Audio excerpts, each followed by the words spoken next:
উত্তর কোরিয়ার পূর্ব উপকূলের শহর ওনসান দেশটির অন্যতম ক্ষেপণাস্ত্র স্থাপনা ও সমুদ্র বন্দর অঞ্চলের জন্য পরিচিত।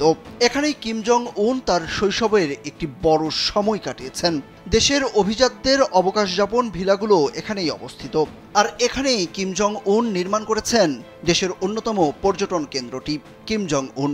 রাষ্ট্রীয় গণমাধ্যমের তথ্য মতে ওনসান শহরের ৪ কিলোমিটার দীর্ঘ উপকূল জুড়ে হোটেল, রেস্তোরাঁ, শপিং মল ও ওয়াটার পার্ক নির্মাণ করে পর্যটন কেন্দ্রটি গড়ে তোলা হয়েছে। এতে প্রায় ২০,০০০ পর্যটক একসঙ্গে থাকতে পারবেন। গত ২৪ জুন রিসোর্ট উদ্বোধনী অনুষ্ঠানে কিম জং উন ও তার পরিবার ছাড়াও রুশ কূটনীতিকরা উপস্থিত ছিলেন।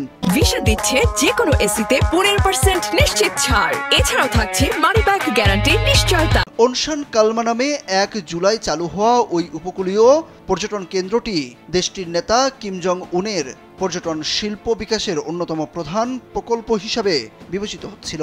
এবার সেই রিসোর্ট নিয়ে নতুন আইন জারি করেছে কিমের উত্তর কোরিয়া।